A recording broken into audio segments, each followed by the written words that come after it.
Hello everyone. आज हम देखेंगे क्लास 12th मैक्रो इकोनॉमिक्स के चैप्टर मनी के बारे में। तो इस चैप्टर में हम देखने वाले हैं ये सब topics. Number 1, limitations of barter trade and evolution of money.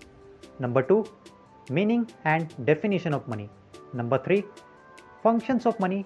Number 4, types of money in an modern economy and number 4, measures of money. हमारा सबसे पहला टॉपिक है एवोल्यूशन ऑफ मनी।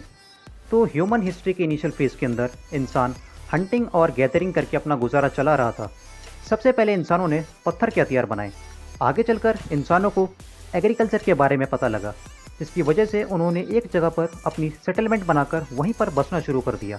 आगे जाकर आयरन की रेवोल्यूशनरी खोज ने इंसानों को नए तरह के इक्विपमेंट दिए, जिसकी वजह से इंसानों को एग्रीकल्चर के अंदर एक एनॉर्मस सरप्लस मिला।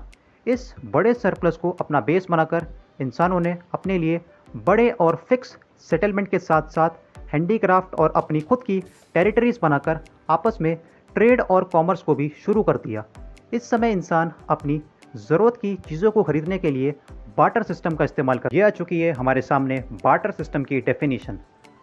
Barter system is the method where goods and services are exchange against goods and services in the situation of double coincidence of wants. चलिए एक एग्जाम्पल से इसका मतलब समझते हैं। एग्जाम्पल के लिए एक पीजेंट ने अपने खेत में चावल उगाए।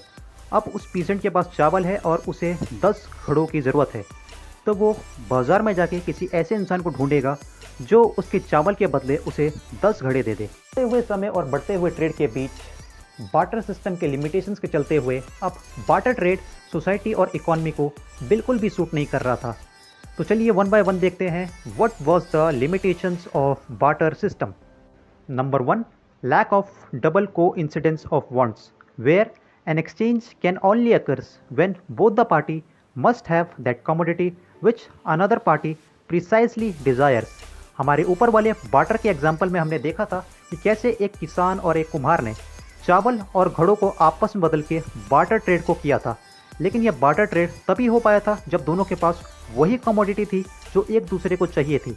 लेकिन उस सिचुएशन में क्या होगा जब बाज़ार में चावल को बेचने वाले किसी भी किसान को घड़ों की बिल्कुल भी ज़रूरत नहीं होगी। ऐसी सिचुएशन में घड़े के बदले चावल लेने वाले के पास चावल खरीदने का कोई भी स्कोप नहीं होगा। और ऐसी सिचुएशन और भी बहुत सारे ट्रेड्स में आ रही। Number 2, measurement of value where due to absence of an standard unit it is very difficult to identify a fixed exchange rate of any commodity। Example के लिए एक एप्पल के ट्रेडर को और एक हॉर्स के ट्रेडर को एक दूसरे की कमोडिटी को एक्सचेंज करना है, लेकिन किसी भी एक स्टैंडर्ड यूनिट के ना होने की वजह से अब दोनों इस नतीजे पर नहीं पहुंच पाएंगे कि आखिर एक घोड़े के बदले कितने एप्पल्स को एक्सचेंज किया जाए, 10, 20, 30, 40 या 50। Number 3, storage of an item where it is very difficult to transport and store especially the perishable item for long period of time।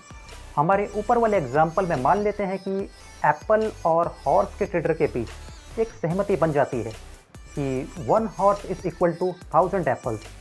अब वो 1000 एप्पल्स एक्सेप्ट करने के बाद हॉर्स के ट्रेडर के लिए उन्हें लंबे समय तक अपने पास स्टोर करना पॉसिबल नहीं था, क्योंकि वो बहुत जल्दी ख़राब हो जाते। तो इन्हीं सब अलग अलग लिमिटेशंस के बीच मनी का कॉन्सेप्ट सामने आता है। शुरुआत में इंसान एक मेटल के ऊपर कुछ वैल्यू लिख के आपस में ट्रेड करना शुरू करते हैं। धीरे धीरे लोगों के बीच इसकी एक्सेप्टेबिलिटी बढ़ती जाती है। शुरू में इंसान मेटल के कॉइन इस्तेमाल करते हैं, धीरे धीरे गोल्ड और सिल्वर का इस्तेमाल होने लगता है। मॉडर्न एरा में पेपर करेंसी और अब धीरे धीरे डिजिटल करेंसी इवॉल्व हो रही है। चलिए अब देखते हैं डेफिनेशन ऑफ मनी।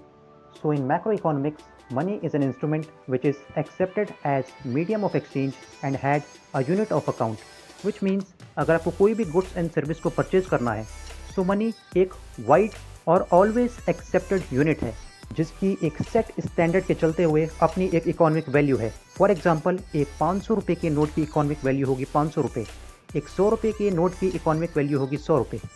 तो चलिए अब हम देखेंगे वन बाय वन करके what are the functions of money and how they overcome the limitations of barter system। For example, हम एक रेनॉल्ड पेन को 10 रुपये का प्राइस टैग दे सकते हैं और एक फ़ोन को 15,000 रुपये का प्राइस टैग दे सकते हैं। Number 3, storage of value, where we can store money for long period of time because money can retain is economic value for longer duration.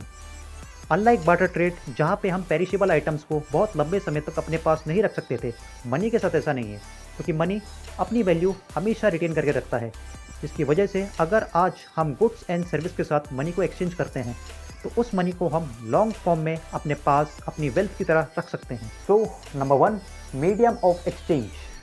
The primary function of money to act as a medium of exchange for any goods and services, which means unlike barter trade जहाँ पे double coincidence of want की situation की ज़रूरत हमें हर बार पड़ती थी, money के साथ ऐसा नहीं है, क्योंकि मनी एक कॉमनली और ऑलवेज एक्सेप्टेड होने वाली चीज़ है।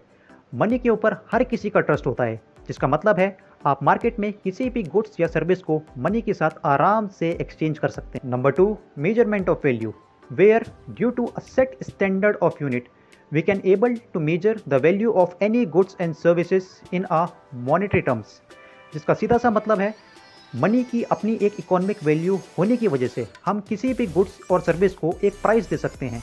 अगर आपको बार्टर का हॉर्स और एप्पल वाला एग्जांपल याद होगा, जहाँ पे दोनों ट्रेडर्स एक कंक्लूजन पे नहीं पहुँच पा रहे थे कि एक हॉर्स के बदले हमें कितने एप्पल्स एक्सचेंज करने चाहिए। मनी के साथ ऐसा नहीं है, क्योंकि मनी की अपनी एक इकोनॉमिक वैल्यू होती है, जिसकी मदद से हम किसी भी गुड्स या सर्विस को एक रीजनेबल प्राइस दे सकते हैं। एग्जाम्पल के लिए एक 10 रुपये के रेनॉल्ड पेन का एग्जाम्पल, या फिर हम देख सकते हैं हम एक फ़ोन को 15,000 रुपये में ख़रीद रहे हैं।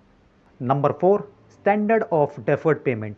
अब क्योंकि मनी के ऊपर हर कोई ट्रस्ट करता है और मनी लंबे समय तक अपनी इकोनॉमिक वैल्यू को बनाए रखता है, जिसकी वजह से हम आज खरीदे हुए कोई भी गुड्स या सर्विस के बदले फ्यूचर पेमेंट का भी वादा कर सकते हैं। एग्जाम्पल के लिए चेक, अगर हम आज कोई सर्विस ले रहे हैं तो हम उसके बदले सामने वाले को उस इकोनॉमिक वैल्यू का एक चेक बना के दे सकते हैं, जिसको फ्यूचर में एनकैश करवा सकता है। सो आई होप यहाँ तक आपको चीज़ें समझ आई होगी। अगले वीडियो में हम बात करेंगे types of money and measures of money in economy.